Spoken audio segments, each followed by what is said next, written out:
오늘 고린도 전서 3장 전체죠. 1절로부터 13절까지를 보게 되면은 좀 묵직한 내용이 들어있는 걸 볼 수가 있습니다. 근데 여기에 환난이란 말이 여러 번 나와요. 환난이란 말. 근데 사도 바울은 이런 환난이 너에게 있더라도 두려워하지 말라, 이런 말씀을 주고 있습니다. 근데 사실 대부분 사람들은요, 환난, 큰 어려움이잖아요. 고난, 고생하는 거잖아요. 또 어려움, 이런 것들이 오면은 표시가 나요. 한숨을 쉰다든지, 불만, 불평을 늘어놓는다든지, 또 핑계를 댄다든지 여러 가지 나와요. 그래서 오래전부터 이런 말이 있잖아요. 전쟁이 터지면은 진짜 군인이 누군지를 알 수 있다. 또 풍랑을 만나면은 진짜 선장이 어떤 사람인지 알 수 있다. 그리고 가정에 고통과 어려움, 큰 일이 닥치면은 누가 현모양처인지 그걸 알 수 있다, 이런 말을 해요. 오늘 본문의 배경이 되고 있는 데살로니가 교회입니다. 이 데살로니가 교회는 굉장히 중요한 언약을 가지고 시작한 그런 교회라고 볼 수 있습니다. 사도행전 17장에 야손이란 사람이 바울이 복음을 전하니까 복음을 받고 나서 말이죠, 완전히 희생적으로, 헌신적으로 교회를 세우는 데 앞장섰던 사람이 야손이잖아요. 그래갖고 세워진 게 데살로니가 교회입니다. 자, 그래서 여기 3장 1절에 보니까 뭐라 그랬습니까? 이러므로 우리가 참다 못하여 우리만 아덴에 머물러 있기를 좋게 생각하고 우리 형제 곧 그리스도의 복음을 전하는 하나님의 일꾼 디모데를 보내노니 이는 너희를 굳건하게 하고 너희 믿음에 대해서 위로함을 보낸다, 이런 말씀을 하고 있어요. 그러니까 그러면서 3절에 뭐라 그랬느냐? 여러 환난 중에 흔들리지 않게 하려 함이라. 자, 따라서 봅시다. 여러 환난 중에 여러분과 저를 흔들리지 않게 하려 함이라. 지금 우리가 탄핵 정국을 맞이해서 참 시끄럽습니다. 나라도 시끄럽고 또 여러 가지 인터넷상에도 말이죠, 혼란스럽고 그래요. 근데 여러분들 환경 바라보고 여러분들이 흔들리지 말고 말씀을 따라가는 여러분들이 되셔야 될 줄로 믿습니다. 그래서 여기 5절에도 보니까 바울이 이런 말을 또 해요. 이러므로 나도 참다 못해 너희 믿음을 알기 위하여 그를 보내었느니 이는 혹 시험하는 자가 너희를 시험하여 우리의 수고를 헛되게 할까 함이라 그랬어요. 우리의 수고를 헛되게 할까 몰라서 디모데를 보냈다, 이런 말을 쓰고 있다, 이 말입니다. 그리고 4절에도 보니까 우리가 너희와 함께 있을 때 장차 받을 환난을 너희에게 미리 말하였는데 과연 그렇게 된 것을 너희가 아느니라 그랬어요. 그러니까 환난 당하는, 고난 당하는, 어려움, 힘든 일을 당하고 있는 데살로니가 교회를 향해서 바울이 복음으로, 말씀으로 권면하는 내용이 데살로니가 전후서다, 이 말입니다. 자, 그런데 대부분 사람들이 말이죠, 환난, 고난, 그리고 시험이 오면은 좀 거의 다 무너져요. 거기에 빠져든다, 이 말이에요. 그걸 갖다가 딱 객관적으로 보면서 이겨나가는 사람들이 그리 많지를 않아요. 환난 온다, 고난 온다, 시험 든다, 어려움이 온다, 거기에 빠져들어가고 말이죠, 허우적대고 있는 것이 많은 사람들의 실제적인 모습이다, 이 말입니다. 근데 사실 이때가 굉장히 중요해요. 그러니까 여러분의 인생살이를 좀 한 걸음 뒤에서 물러볼 수 있기를 바랍니다. 그냥 거기에 빠져들지 말고 무슨 일이 딱 닥치거들랑 여유를 가지고 조급해하지 말고 그걸 볼 수 있는 눈을 열어달라고 하나님께 기도하시는 것이 중요하다, 이 말입니다. 물론 그 시험이 말이죠, 내가 잘못해서 온 시험일 수가 있어요. 그러면은 빨리 회개하셔야 돼요. 왜? 시험하는 자가 그랬잖아요. 시험하는 자가 와서 어떻게 한다고요? 너희를 시험하여 우리의 수고를 헛되게 할까 함이라 그랬잖아요. 시험하는 자가 와서, 이 시험하는 자가 여러분을 나쁘게 하는 사람도 있지만은 궁극적인 건 흑암 세력이에요. 마귀라는 놈이에요. 여러분, 마귀는요, 도적질하고 여러분을 죽이고 멸망시키기 위해서 왔다는 거 잊지 마셔야 돼요. 그러니까 아담과 하와를 무너뜨려 가지고 모든 사람을 뭘로 만들어 버렸죠? 죄인으로 만들어 버렸어요. 그 가운데 여러분과 저도 태어났단 말이에요. 그래서 죄인이라고 하는 거예요. 그러니까 여러분들 죄인이라 할 때 내가 무슨 뭐 나쁜 죄를 지었고 범죄했다 그런 말보다는 근본적인 이제 하나님을 떠나게 버렸다는 것을 중점적으로 보는 게 가장 자기를 볼 수 있는 눈이 열려요. 잊지 마시기를 바랍니다. 또 다른 사람들이 뭘 잘못해가지고 환난이 오고 시험이 오고 고난이 왔으면 어떻게 하느냐. 그 사람을 보면서 말이죠. 아, 저 사람 손가락질하고 그럴 생각보다는요. 그 사람을 살려내는 여러분들이 되셔야 돼요. 알겠습니까? 저 사람을 살려내야 되는데 긍휼하는 마음, 저 사람을 정말로 불쌍히 여기는 마음, 이런 마음이 먼저 있어져야 된다 이 말입니다. 그러니까 여러분들 답은 나와 있습니다. 사람을 죽이는 게 아니라 살려내야 돼요. 나도 그렇지만 다른 사람도 살리는 데 초점을 맞추는 우리가 되셔야 될 줄로 믿습니다. 생각을 한번 해보세요. 사람이 말이죠. 교회 가면은 계속 죽인다. 아니, 교회 왔는데 그 사람을 죽이려고 하면은 그게 교회입니까? 솔직히 말해서 말이죠. 사람을 계속 고통 주고 사람 죽이는 일을 하는 데는 그게 어디겠어요? 사람을 죽이고 고통 준다. 왜 감옥을 가는 줄 아세요? 사람과 동떨어져 가지고 혼자만의 외로움을 가져라. 그러니까 고통 주는 데가 감옥이에요. 또 사형장은 뭡니까? 그 사람을 죽이는 거잖아요. 완전히 죽어버리니 죽이는 게 사형장이잖아요. 교회는 그런 데가 아니잖아요. 교회하면 여러분들이 먼저 살아나야 돼요. 또 다른 사람을 살릴 수 있도록 여유와 배려와 그런 마음을 가지고 출발할 수 있도록 만들어주는 데가 교회잖아요. 그래서 여러분들, 내가 잘못한 것은 하나님 앞에서 빨리 회개하셔야 돼요. 잘못할 수 있잖아요. 사람이기 때문에. 안 그렇습니까? 또 다른 사람이 잘못하면은 그 사람을 손가락질하고 죽이려고 하지 말고 살려내야 돼요. 그게 하나님의 계획이고 하나님의 뜻인 줄로 믿습니다. 또 뿐만 아니라 교회도 말이죠. 시험이 오고 환난이 올 수가 있습니다.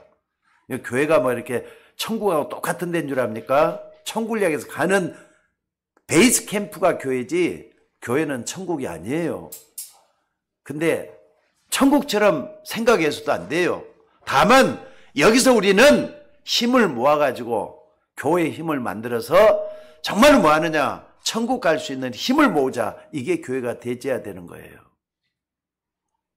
그래서 여러분들이 구원받은 성도가 맞다면은 항상 좀 생각을 해야 될 게 예수님이 날 위해서 저 십자가에 못 박혀 죽으셨다. 묵상하시면서 나도 예수님처럼 죽어야 되지 않느냐. 십자가에 못 박혀 죽으면 다른 사람을 살릴 수 있다. 이런 마음을 가지셔야 돼요. 그래서 갈보리산 언약을 항상 생각을 하셔야 돼요. 그리고 예수님은 부활하셔서 40일 동안이나 하나님 나라와 그 일을 말씀했다 그랬어요. 그건 우리에게 힘을 얻으란 말이거든요. 그러니까 기도하지 않은 죄를 회개하고 정말로 하나님 나라의 그 일을 내 걸로 만들어야 돼요. 그게 감람산 언약이에요. 또 그래서 이걸 붙잡았던 초대교회, 마가다락방에 모였잖아요. 언약을 붙잡고 모인 교회들처럼 정말로 기도하는 여러분들이 되셔야 돼요. 초대교회들은 뭐 했느냐? 이런 갈보리산 언약과 마가다락방 언약을 다 붙잡고 진짜 기도했던 사람들이 마가다락방 120명의 성도들이었어요. 이걸 잊지 마시기를 바랍니다. 자, 그래서 오늘 여기서 우리가 몇 가지 짚고 넘어가야 될 거 있습니다. 여러분 중에 내가 지금 시험 들어있다. 내가 지금 환난 가운데 있다. 내가 지금 어렵다. 이런 분들이 있을 수가 있습니다. 그렇다면 반드시 세 가지를 먼저 발견하셔야 돼요. 뭔 말입니까? 내가 당연히 일어날 것이 일어났다. 이 생각을 하셔야 돼요. 그리고 여기서 나에게 정말로 필요한 게 뭐냐? 이걸 찾아내야 돼요. 그리고 여기에서 하나님의 계획이 뭐냐? 이걸 찾아내야 돼요. 다시 말씀드립니다. 어떤 환난, 고난, 어려움이 왔다 그러면은 나에게 당연히 왔다는 걸 먼저 인정을 하시란 말이에요. 왜? 하나님 살아계시고 하나님이 역사하는 이 속에서 하나님의 허락한 이 고난이 아니냐, 이걸 먼저 인정을 하고 당연히 왔다 이렇게 생각을 하시라 이 말이에요. 그리고 그러면은 내가 여기서 포기하거나 절망하거나 낙심하거나 그럴 게 아니라 하나님 앞에 내가 꼭 해야 될 게 뭔가 필요한 걸 찾아내야 돼요. 그렇잖아요. 또 뿐만 아니라 이 속에 하나님의 계획이 뭐냐? 절대를 찾아내라 이 말이에요. 하나님이 하시는 일의 절대가 뭐냐? 이걸 찾아낼 수 있는 여러분이 되시기를 바랍니다. 근데 아까 좀 전에도 말씀드렸다시피 많은 사람들은요, 환난이 오고 고난이 오고 시험이 오면 어떻게 하느냐? 첫째는 막 피하려고 그래요. 그거 정말 힘드니까 피해버리려고 그래요. 절망스러우니까 피해버리려고 그래요. 대부분 사람들이 그래요. 또 어떤 사람은요, 그걸 핑계대고 변명하고 나는 아니다 라면서 자꾸 그렇게 말이죠. 핑계거리만 찾는 사람들이 있어요. 자, 한번 봐봅시다. 왜 당연성, 필연성, 절대성을 찾으라고 하느냐? 하나님이 우리를 축복해 주기 위해서 이 환난, 이 고난, 시험을 하나님이 주셨다. 이건 당연하다. 이렇게 한번 생각을 한번 해봐요. 어떻게 보면은 하나님 말씀이 어려운데 여러분과 안 맞을 수가 있잖아요. 그쵸? 하나님 말씀이 전부 다 말씀만 하면 내게 다 답이 되더라. 이런 사람은 없어요. 근데 말씀이 나에게 들려왔을 때 이게 나에게 답이다. 답이다. 이걸 찾아내야 돼요. 나에게 환난과 시험과 이 고난이 왔는데 어떻게 해야 되느냐? 이걸 먼저 좀 하고 갔으면 좋겠어요. 그래서 하나님이 우리를 축복하시기 위해서 당연히 주신 것이다. 먼저 이걸 생각을 해봐야 돼요. 그러니까 뭐든지 말이죠. 당장 현실만 바라보면 안 된다니까요. 현실은 당장에 나타나는 거잖아요. 근데 현실에서 진짜가 뭔가 사실을 볼 수 있는 눈이 열려져야 돼요. 그리고 그 사실 속에서 뭘 봐야 되느냐? 진실을 봐야 돼요. 진실을. 하나님의 진실이 뭔가 이걸 볼 수 있어야 돼요. 게다가 또 그 속에서 뭘 볼 수 있어야 되느냐? 분명히 사단이 역사하고 있잖아요. 하나님도 역사하고 있잖아요. 영적 사실을 볼 수 있는 눈이 열려져야 된다 이 말이에요. 여러분 이 눈이 열려지시기를 주의 이름으로 축원합니다. 그러니까 하나님이 나를 축복해 주기 위해서 당연히 주신 것이다 할 때 하나님은 필요한 걸 주지 않고 이걸 주셨구나 하는 걸 깨닫게 돼요. 분명히 그렇잖아요. 내가 가난하다. 어떤 사람 이걸 가지고 말이죠. 막 그냥 불평하고 그러지만은 가난 속에 주시는 하나님의 필요한 것이 또 있잖아요. 나에게 나를 바꾼다든지 내 성격을 고친다든지 또는 내가 다시 새롭게 출발해야 된다든지 갱신해야 된다든지 내가 필요한 게 있잖아요. 분명히. 그리고 날 가난하게 할 때는 분명한 하나님의 절대적인 계획이 있잖아요. 요 눈이 열려져야 돼요. 하나님을 도외시하고 나만 생각하기 때문에 문제가 되는 거잖아요. 여러분들 아무리 여러분들이 중요해도 하나님은 중요한 여러분을 쌓고 있다는 거, 돕고 있다는 걸 잊지 마셔야 돼요. 자, 그렇다면은 이때 나는 하나님 앞에 어떻게 해야 될 것이냐? 또 하나님의 절대적인 축복이 뭐냐? 이걸 찾아내야 된다 이 말입니다. 예를 들어 보겠습니다. 요셉이 말이죠. 요셉이 어느 날 갑자기 노예가 돼가지고 팔려가 버렸어요. 근데 노예로 간 거 갑작스럽게 일어났잖아요. 근데 요셉 전체 인생을 딱 놓고 한번 봐보세요. 요셉 전체 인생을. 창세기 37장부터 창세기 50장까지 전체를 놓고 한번 봐보라 이 말이에요. 당연히 노예로 가야만 됐던 거였어요. 전체를 딱 놓고 그냥 아란 말이 저절로 나올 정도로 말 당연히 갈 수밖에 없어요. 일단은 형들이 팔았으니까 당연히 가는 거잖아요. 노예로.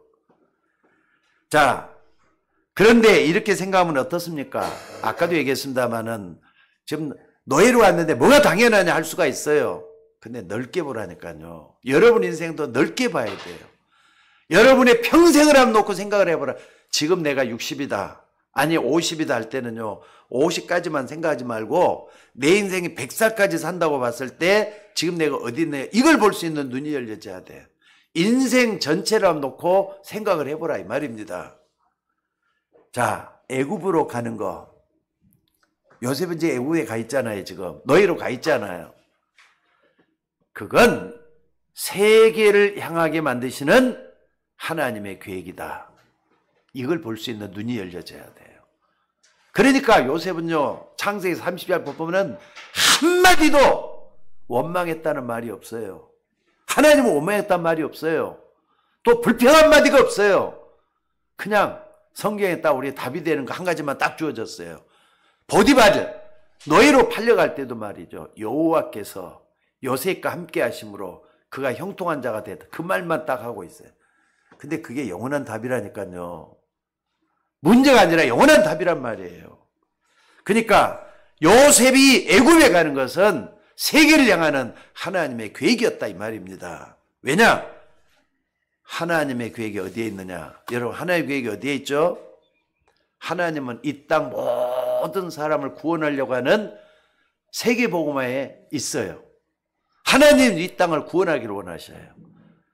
디모데전서 2장 4절에도 바울이 그렇게 얘기를 하잖아요.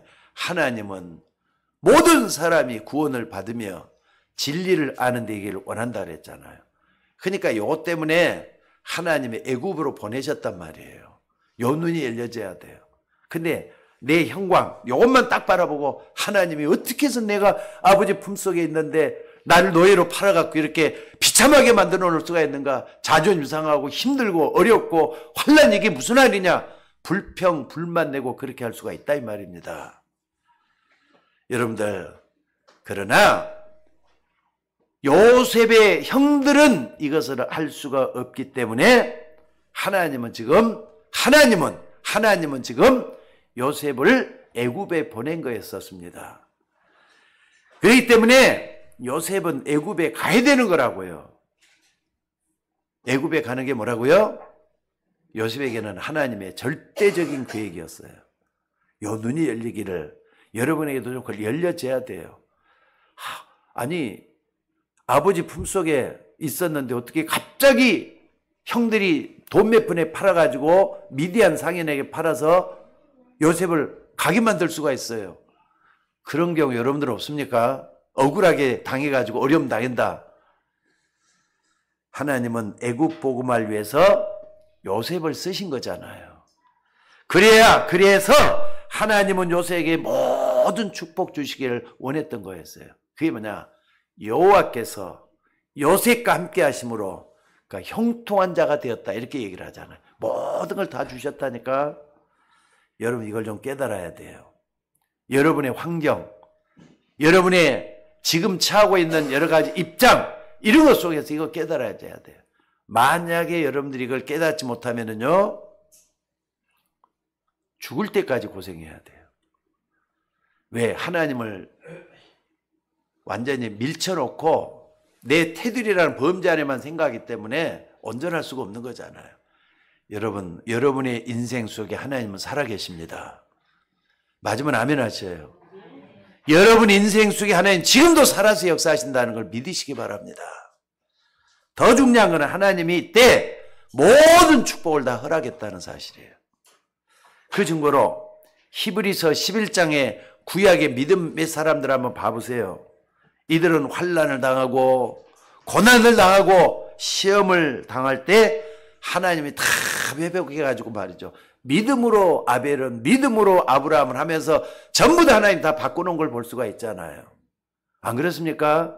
히브리서 11장을 하면 여러분 자세히 한번 봐봐요. 하나님이 이렇게 했다 저렇게 했다. 여호와께서 요셉과 함께 하심으로 똑같아요. 믿음으로 아벨은 믿음으로 아브라함을 하면서 전부 다 이렇게 말씀을 다 하고 있어요. 그래서 맨 마지막에 히브리서 11장 38절에 보니까 말이죠. 이런 사람은 세상이 감당할 수 없다. 이렇게 가지고 표현했어요. 하나님은 여러분을 세상이 감당할 수 없는 그런 사람으로 세우기를 원하시는 거예요. 믿습니까? 여러분, 하나님은 이들을 통해서 세상을 살리기를 원하셨다 이 말입니다. 또 하나 여기서 좀 짚고 넘어갈 것은 뭐냐면 하나님은 구분을 하는 거예요. 뭘 구분하기를 원하느냐? 잘못된 유대인들, 다른 걸 붙잡고 있는 유대인 99.9%잖아요. 0.1%의 기독교인, 복음 가진 기독교인을 구분시키는 거예요, 지금. 여러분들이 정말 복음을 내가 가지고 있다면은 복음의 산 증인이 되기 위해서 하나님의 능력을 체험할 수 있는 여러분이 되셔야 될 줄로 믿습니다. 그러니까 교회 안에도 말이죠. 이따가도 좀 이따 다시 종합적으로 말씀을 드리겠습니다만은 교회 안에도 진짜 복음 가진 사람이 있어요. 맞으면 아멘 하셔요. 근데 종교인도 있어요. 복음이 죽어있는, 복음이 없는 종교인도 있어요. 그건요, 절에 나가는 사람이나 교회 나가는 종교인이나 다를 바 없잖아요. 복음 가지고 있는 사람만이 생각이 틀려져요. 복음 가진 사람만이 바른 것을 생각할 수가 있어요. 여러분 잊지 마시기를 바랍니다. 그래서 오늘 11절에도 뭐냐 이런 말씀을 하고 있잖아요. 하나님 우리 아버지와 우리 주 예수는 우리의 길을 너희에게로 갈 수 있게 하시오며 또 주께서 우리가 너희를 사랑같이 너희도 피차간의 모든 사람에 대한 사랑이 더욱 많이 넘치게 하사 13절에 너희 마음을 굳건하게 하시고 우리 주 예수께서 하나님 우리 아버지 앞에 거룩함에 흠이 없게 하시기를 원하노라. 그러니까 길이 있단 말이에요. 복음 가진 사람이 가는 길이 틀리다는 것을 바울이 이렇게 권면하고 있잖아요. 오늘 여러분들이 좀 깊이 기도하시다가 이런 최고의 축복을 찾아내는 여러분들 되시기를 바랍니다. 사람은요, 옆에 있는 사람도 도와줄 수 없는 그런 여러 가지 문제들이 우리에게도 있습니다. 나만이 가진 문제가 있잖아요. 근데 어떤 때는 나도 그 문제를 해결 못 해가지고 참 한숨 푹푹 쉴 때가 있어요. 내 성격 때문에 또 내 깊은 죄악 때문에 그런 것들이 있잖아요. 그건 남한테 얘기도 못해. 오늘 이것을 회복할 수 있는 하나님의 답을 찾아내는 여러분들 되시기를 바랍니다. 이게 우리가 지금 예배하는 이유예요. 예배할 때 여러분의 깊은 문근에 들어가서 하나님이 만져주기도 하고 깨닫게도 하시고 어루만져서 여러분을 치유하시기도 하고 그것 때문에 더욱더 믿음을 갖게 만들고 하시는 하나님이에요. 성령으로 역사한다는 걸 잊지 마시기를 바랍니다. 자, 물론 이게 말이죠. 크고 작은 차이가 있을 수도 있어요. 목사님, 우리 집에는 문제가 너무 많아요. 이런 사람도 있어요. 목사님, 이런저런 일 때문에 너무 고통스러워 하는 사람도 있긴 있어요. 아니, 나는 아무 잘못도 없는데 이런 환난이 찾아 들이닥치는지 이해를 못하겠어요. 이런 분도 있을 수가 있습니다. 그래서 답을 좀 찾고 가셔야 돼요. 또 하나 더 짚고 갈 게 뭐냐면요. 우리가 이 현실에 속고 있을 때 어떠냐? 흑암 속에서 일어나는 욕심과 계략. 그러니까 내 속에도 욕심이라는 게 들어있잖아요. 안 그래요? 여러분 속에도 속에 들어있는 그런 욕심, 이런 것들이 내가 원치도 않는 다른 작품을 만들어 간다는 사실이에요. 그 흑암 속에서 일어난 일들이라 이 말입니다. 그러니까 흑암 세력은요, 눈에 안 보이게 여러분을 따라다니면서 여러분들이 시험 들기를 기다리고 있다 보면 틀림이 없습니다. 그래서 깨어라, 근신하라, 너희 대적 마귀가 우는 사자와 같이 두루다니며 삼킬 자를 두루 찾고 있다 그랬어요. 지금도 똑같아요. 하나님 말씀은. 그러니까 마귀라는 놈이 자꾸 우리를 하나님 앞에 가까이 가지 못하도록 막고 있다고 말씀을 하고 있잖아요. 또 이스라엘 나라는 이것으로 끝나는 게 아니에요. 지금 이렇게 여러 가지 환란 속에서 데살로니가 교회를 향해서 바울이 권면하고 있지만은요, 어떤 일이 벌어졌느냐? 옆에 있는 강대국 로마가 이스라엘 나라를 공격할, 점령할 준비를 다 하고 있어요. 여러분께서 생각을 좀 하셔야 돼요. 이때 또 하나님을 모르기 때문에 재앙이 닥치게 돼 있어요. 요번에 저는 참 안타깝더라고요. 어제 탄핵이 됐잖아요. 탄핵이 됐는데 윤석열 씨가 나는 다른 거 다 놔두고요. 다른 거 다 놔두고 그분도 훌륭한 일 많이 하려고 좀 대통령을 했을 거예요. 근데 그런 다른 거 다 놔두고 점쟁이 찾아다니고 뭐 천공인이 이런 사람 불러들일 때부터 뭔가 이렇게 끝이 안 좋을 것 같다 예감은 했어요. 근데 결국은 탄핵을 당했잖아요, 지금. 물론 뭐 음모가 있다. 뭡니까? 뭐 국회의원 선거할 때 선거에 부정이 있다 이런 말들 때문에 뭡니까? 선거관리위원회에 들어갔다 이런 말도 있긴 했는데 맞는지 틀린지 그것은 확인해 봐야 되겠고 이건 나중에 이제 다 밝혀지겠지만은요. 일단은 대통령에게서 이제는 직무정지를 당했잖아요. 이것만 해도 불행한 거예요. 나라 창피스러운 거예요. 자, 여러분들 이런 가운데서 하나님은 저와 여러분을 불러서 하나님 일하고 하신 줄로 믿습니다. 오늘 여러분이 이 답을 내면은 모든 축복을 찾아내는 눈이 열리게 될 줄로 믿습니다. 그래서 첫 번째는요. 어떻게 해야 되느냐? 환난, 고난, 시험이 다가올 때 우리가 어떻게 해야 되느냐? 예수님이 이걸 미리 교훈 다 했다는 걸 먼저 보셔야 돼요. 그러니까 여러분, 예수님이 그래서 말씀했구나. 이걸 먼저 눈이 열려져야 된다 이 말이에요. 말세에 되어질 환난, 고난, 시험에 대해서 예수님이 이미 다 말씀을 했어요. 그러니까 여러분들 마태복음 24장에 보면은 그게 다 나와요. 근데 9절에 보니까 이런 말씀했잖아요. 사람들이 너희를 환난에 넘겨주겠으며 그랬어요. 사람들이 너희를 환난이 있다 이 말이잖아요. 또 뿐만 아니라 뭐라 그랬느냐? 너희를 미워하게 될 것이다. 너희를 죽음에 넘겨줄 것이다. 다 얘기 다 했어요.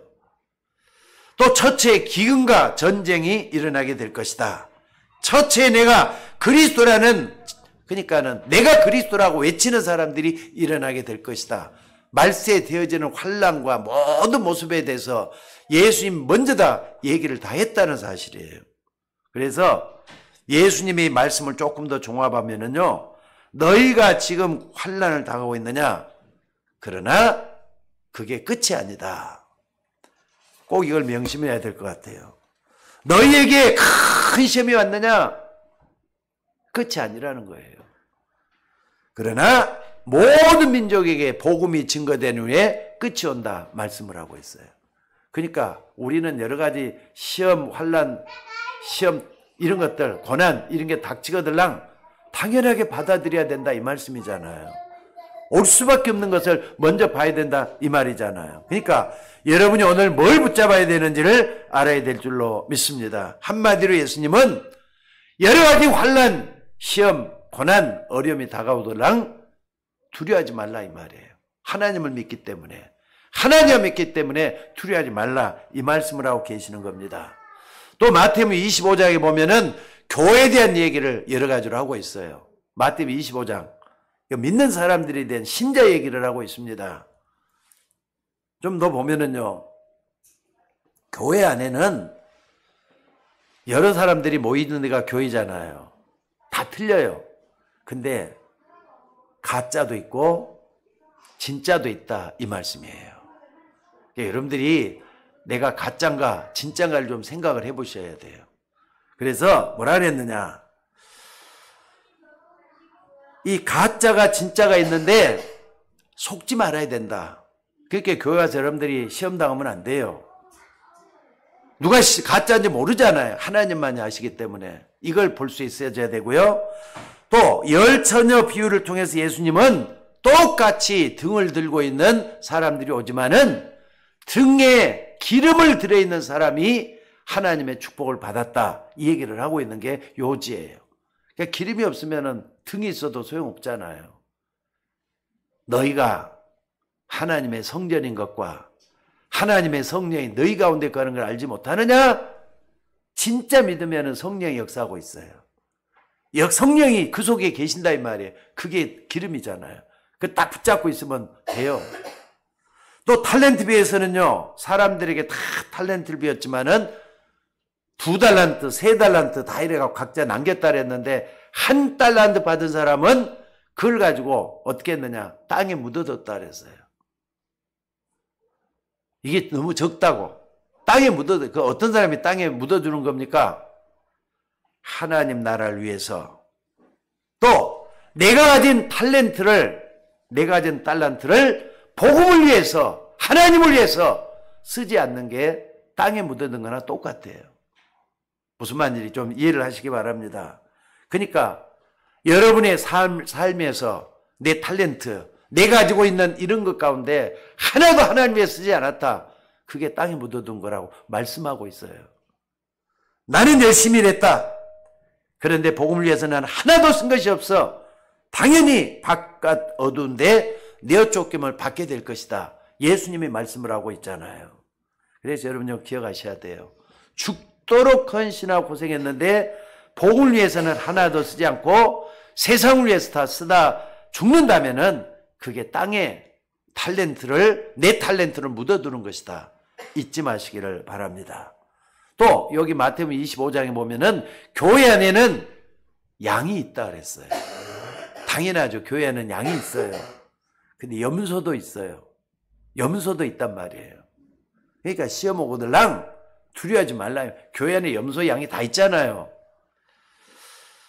여러분들 염소는 목자가 필요 없어요. 뿌리 좀 달렸다 그래갖고 막 여기저기 막 쳐박고 돌아다니잖아요. 근데 양은 어때요? 반드시 목자가 있어야만 어디든지 갈 수가 있어. 양과 염소 차이는 그런 차이가 있어요. 소자, 즉 작은 자 하나에게 안 한 것이 내게 대해서 안 한 것이다 말씀을 해요. 근데 뭐라 그랬느냐? 여러분이 전도자를 도운 것이 그리스도께 헌신한 것이라고 예수님 직접 말씀을 했어요. 뭐라 그랬느냐? 내 이름으로 선지자를 도우면은 선지자의 상을 받게 될 것이다. 예수님은 말씀을 했어요. 예수님의 이름으로 선지자를 돕는 게 나를 돕는 것이다. 말씀을 하고 있잖아요. 그래서 3가지 이런 비유를 들어준 겁니다. 그러니까 뭐냐? 열처녀 비유, 탤런트 비유, 양과 염소의 비유를 줬어요. 여기서 하나만 조금 더 생각해 보면요. 한겨울에 말이죠.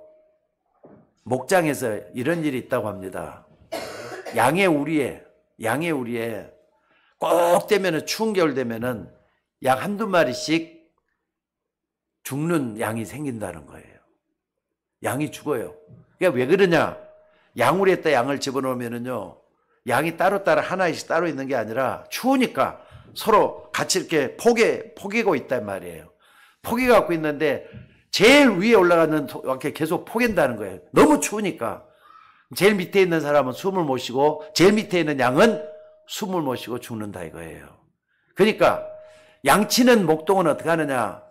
내일 일기가 좀 춥겠다 싶으면은 거기다 뭘 집어넣는? 양을 2마리를 꼭 집어넣는다는 거예요.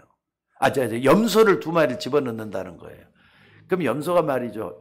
그 뿔 가지고 이리 받고 저리 받고 하면서 푹푹 찔러대니까 양들이 피 다니다가 그 밤을 다 지낸다는 거예요.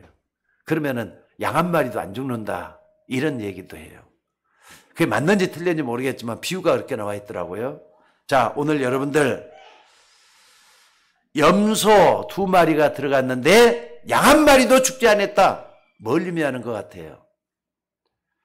염소 같은 사람 여러분 주변에 있어요. 염소 같은 교인 그것도 여러분 주변에 있을 수가 있다 이거예요.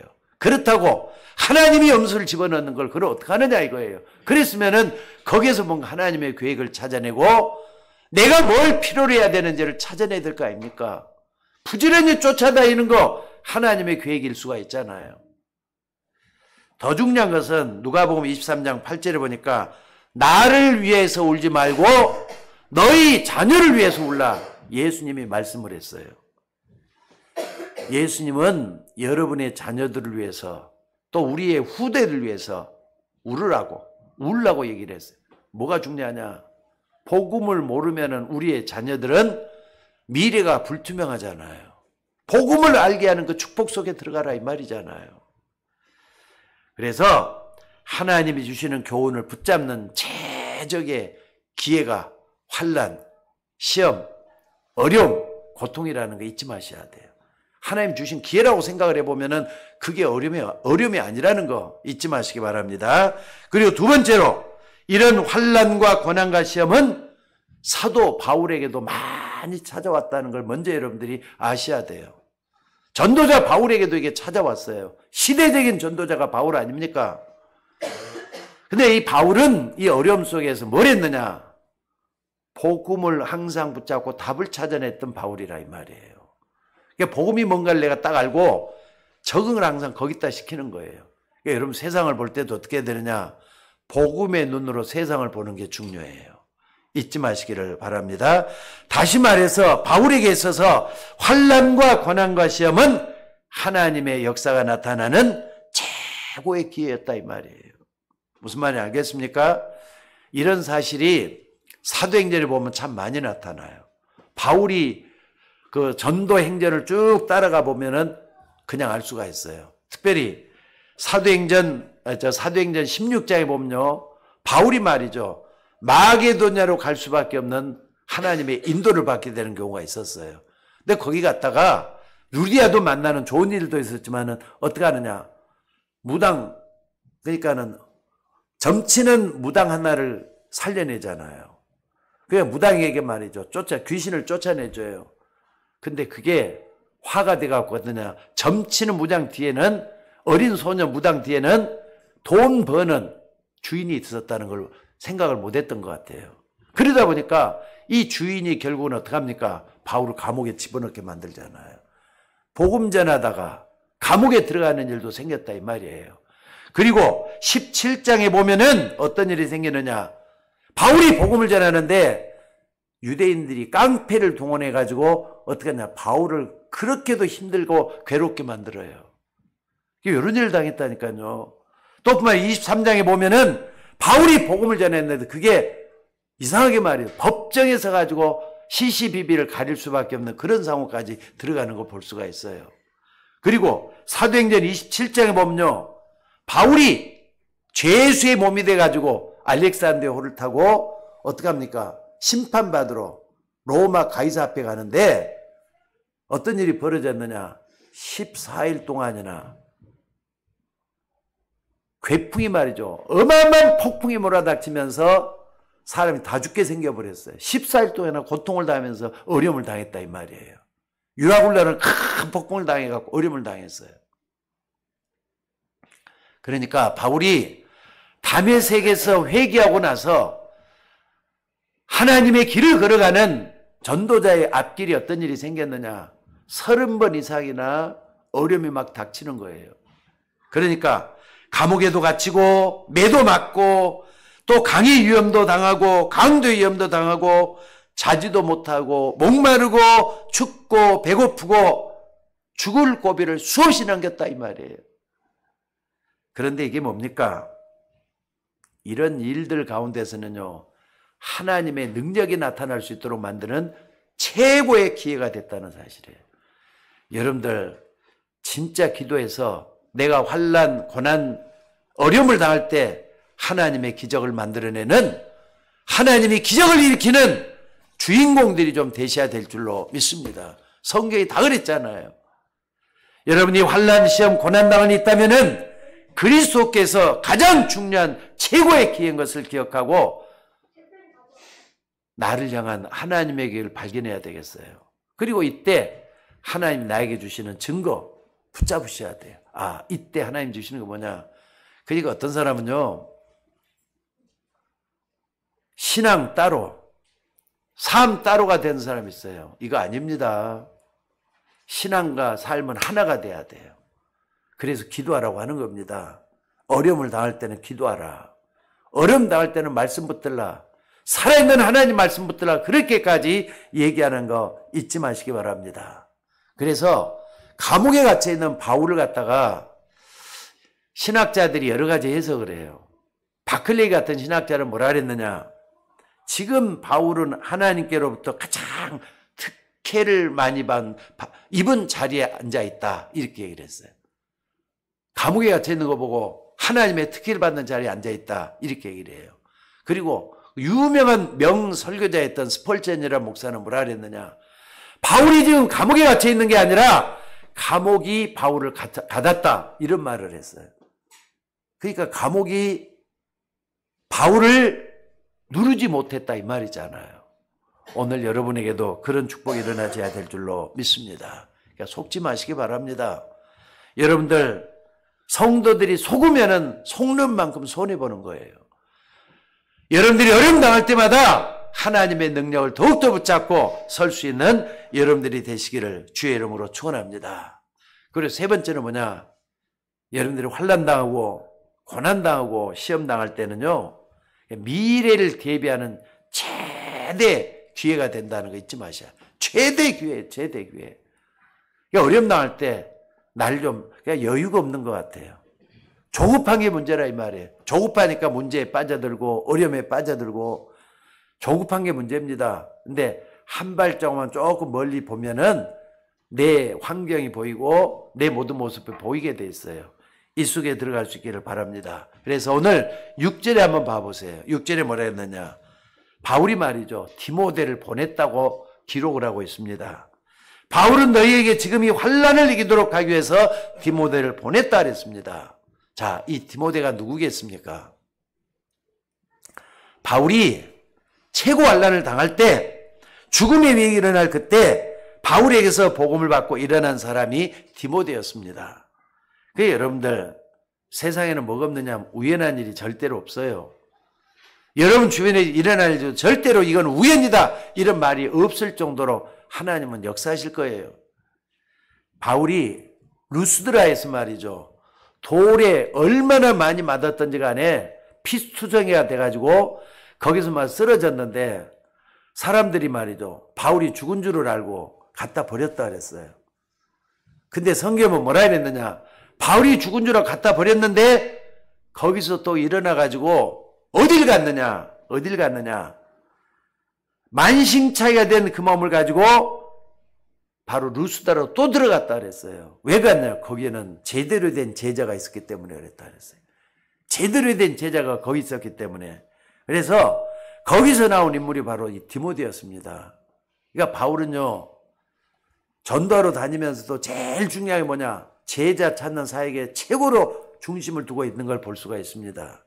여러분들, 바울이 그랬고 예수님이 그랬던 것처럼 우리가 제자 사역에 초점을 맞추고 교회가 되어지고 여러분들도 말이죠. 제자로 준비되어 갔으면 좋겠다 이 말입니다.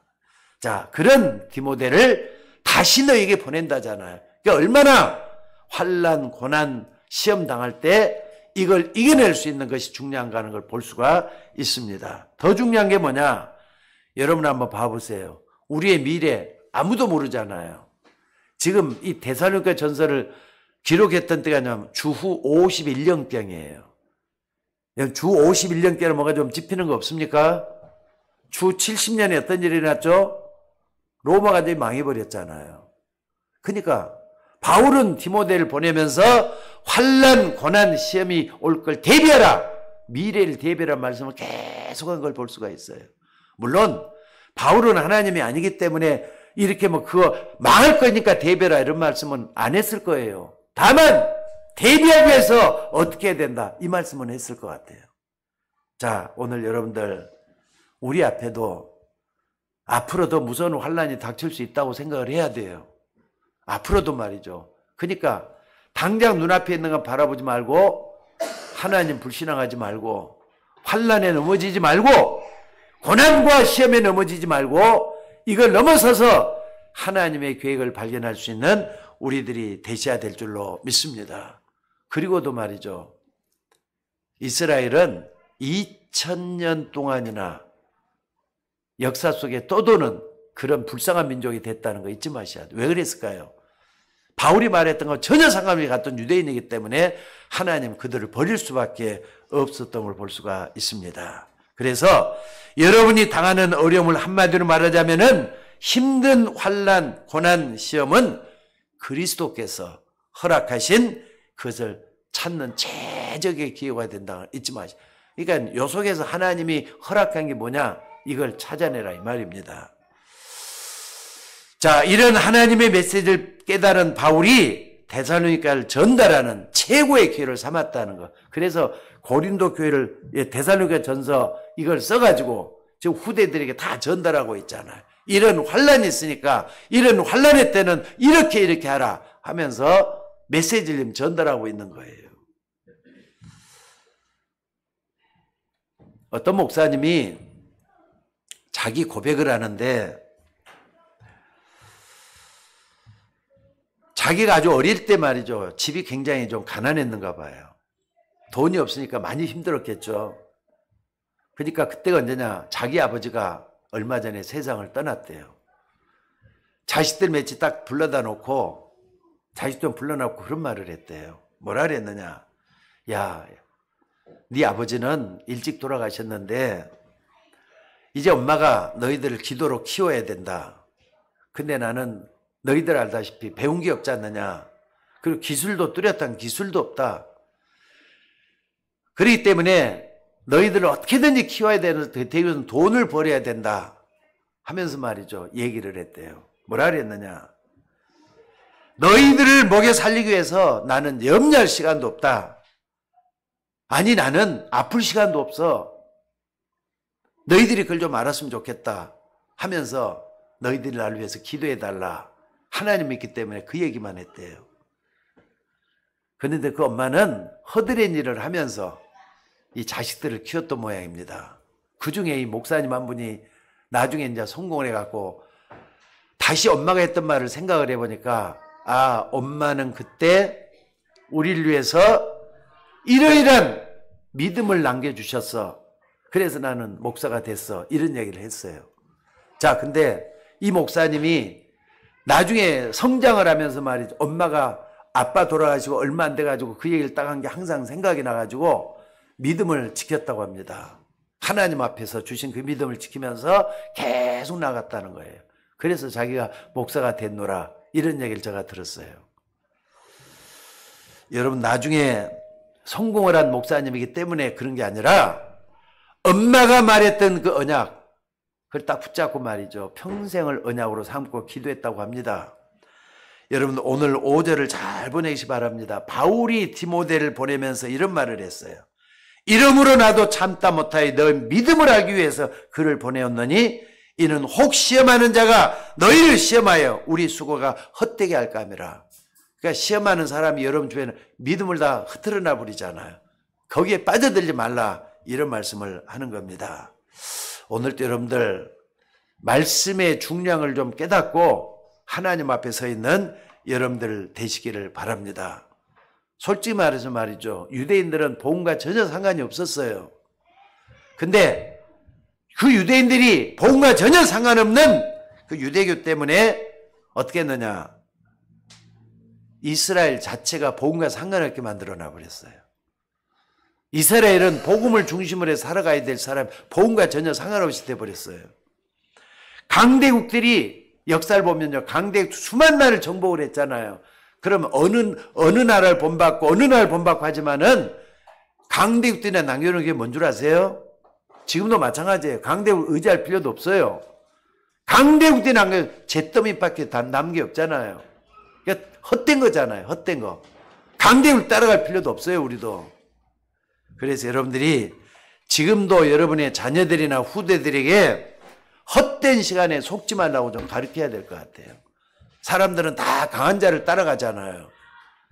여러분 우리가 살고 있는 세상에는 헛된 이념이 있습니다. 헛된 종교 철학이 있습니다. 또 헛된 철학, 헛된 교리, 교파가 여러분 주변에 있어가지고 자꾸 헷갈리게 만들어요. 이게 따라가면 될 것 같다. 아닙니다. 예수님 당시에 그거 다 있었어요. 로마는 법이 유명했잖아요. 법을 따라가면 안 돼요. 예수님은 맨 마지막에 했던 말이 뭐라냐. 이 천국 복음이 모든 민족에게 증거되기 위해서 온 세상에 전파드리니 그제야 끝이 온다 그랬어요. 자, 그렇다면은 오늘 여러분들이 좀 결론을 한번 낼 수 있기를 바랍니다. 우리가 사는 인생은 딱 한 번밖에 없어요. 여러 번 살다가 죽는 것도 아니에요. 그러니까 불교라든지 힌두교에서 뭐라느냐, 윤회설을 부르짖잖아요. 사람이 죽으면은 다람쥐가 되기도 하고, 죽으면은 개가 되기도 하고, 죽으면은 또 다시 사람 되기도 하고, 그러다 또 돌고 돌아서 다시 사람으로 올 수도 있고 개로 될 수도 있다. 맞아요? 그걸 윤회전생설이라 그러잖아요. 귀신의 장난이라는 걸 잊지 마셔야 돼요. 사람은 한 번 태어났으면 한 번 죽는 것이 인생입니다. 무슨 말인지 알겠습니까? 여러분의 인생은 하나님이 태어나게 만들었어요. 천지만물을 창조하신 하나님이, 인간을 창조하신 하나님이 여러분이 이 땅에 태어나게 만들었어요. 한 번 살다가는 인생이다, 이 말입니다. 자, 세상에 어떤 사람이든지 간에 한 번 태어나면 한 번 죽는 거예요. 그렇잖아요. 근데 여기서 살다가 영원한 곳으로 가게 돼요. 여러분 죽으면 없어지는 게 아니잖아요. 맞습니까? 여러분에게서 없어지는 게 아니에요. 죽으면 없어지는 게 아니에요. 한 줌의 흙 날려버리면 아무것도 없다. 그게 인생입니까? 아니라는 거예요. 여러분의 인생이 죽으면은 거기서 여러분의 영혼이 빠져나와서 하나님의 영원한 나라, 거기로 가게 돼 갖고 있는 게 인생이에요. 이게 성경에 가진 가장 중요한 부분이에요. 맞습니까? 그래서 한 번 죽는 것은 하늘이 정한 일이요, 구에는 심판이 있다 그랬어요. 여러분, 기회는 딱 한 번밖에 없습니다. 그렇다면 헛수고할 필요 없잖아요. 어디에 미쳐갖고 날뛴다, 어디에 빠져갖고 있다, 거기에 힘쓸 필요도 없어요. 여러분 아시다시피 주기철 목사님 잊지 마세요. 목사님 가운데 정말로 존경할 만한 분이 주기철 목사님인데, 감옥에서 말이죠, 결국은 옥사를 했잖아요. 옥사를 했어. 뭐 하다가 신사참배 반대하다가 갇혀가지고 감옥에 갇혀갖고 옥사를 했던 사람입니다. 근데 주기철 목사님이 옥사했던 그것이 중요한 게 아니라, 살아있을 때 사모님이 이런 얘기를 했대요. 목사님, 당신은 절대로 져서는 안 됩니다 그랬대요. 일본 순사들에게 져서는 안 된다 그랬대요. 그러면서 뭐라 그랬느냐, 주기철 목사가 그때 말이죠, 사모로부터도 힘을 얻었겠죠. 그러면서 뭐 했던 말이 딱 있어요. 내자가 딱 있어요. 일사가고, 사람이 한 번 죽는 것이다. 딱 요거 딱 얘기를 했어요. 한 번 죽는 것이다. 근데 하나님은 살아계시기 때문에, 한 번 죽는 것이기 때문에는 우상숭배할 수 없다. 이렇게 하다가 감옥에서 결국은 죽었어요. 근데 이 주기철 목사님 때는 한국교회가 살게 됐어요. 이 주기철 목사님의 신앙은 천고만변의 불변의 진리가 돼가지고 모든 사람의 마음속에 지금도 있잖아요. 자, 여러분들, 우리에게 다가오는 환난, 고난, 시험을 참으면은 어떻게 될 것 같아요? 병들어 죽게 돼요. 스트레스 때문에 병들어 죽게 돼요. 환난, 고난, 시험이 오면은 에라 모르겠다, 난 몰라 하면서 뒤로 나자빠지면은 어떻게 되겠어요? 그렇다 그 사람 바보라 그래요. 나자빠진다고 되는 것도 아니잖아요. 문제는 그대로 남아있잖아요. 아니, 환난이 오고 시험이 오고 고난이 왔는데 나 모르겠다? 진짜 그 사람 바보예요. 그럼 어떻게 되는 겁니까? 환난, 고난, 시험이 올 때는 세 가지 걸 딱 붙잡으셔야 돼요. 아, 이게 그리스도께서 준 최적의 기회다. 첫 번째 대지에서 봤죠? 또 환난, 시험, 고난이 오면은 바울이 전달해준 최고의 메시지였다. 최고의 기회잖아요. 바울이 그걸 전달해가지고 얼마나 후대까지 이 바울이 겪었던 것들, 감옥에서 겪었던 것들까지 다 증거하고 있습니까? 또 환난, 시험, 환난은, 이 고난, 시험은 우리의 미래를 위해서 최대의 기회가 되는 거였어요. 오늘 여러분에게도 그런 축복이 있기를 주의 이름으로 축원합니다. 모든 성도님들은 오늘 좀 특별한 은혜 받는 날이다 생각을 하고, 최고의 기회, 최적의 기회, 최대의 기회를 만들어내는 여러분들이 되셔야 돼요. 시험, 환난, 고난은 누구든지 찾아옵니다. 찾아올 때 그걸 대하는 여러분의 자세, 여러분의 태도가 중요해요. 하나님 앞에 쓰임받는 여러분들 되시기를 주의 이름으로 축원합니다. 자, 기도하겠습니다. 은혜가 풍성하신 아버지 하나님, 오늘 우리는 하나님 앞에 섰습니다. 신앙생활은 하나님 앞에서 하는 것이지만은 일주일 동안 세상에 살다 보면은 여러 가지 시험이 들게 만들어지고 환난이 찾아오고 고난이 찾아올 때 참으로 그리스도께 주시는 최고의 기회요, 최적의 기회요, 최대의 기회인 것을 믿고 하나님 앞에 서게 하여 주옵소서. 오늘 또 주의 종들이 말씀 붙잡고 기도할 때 성령으로 충만하게 임하여 주시고 우리가 하는 앞길에 하나님의 영광이 드러날 수 있도록 인도하여 주옵소서. 귀한 것들 감사드리며 우리를 구원하신 예수님의 이름으로 기도드리옵나이다. 아멘.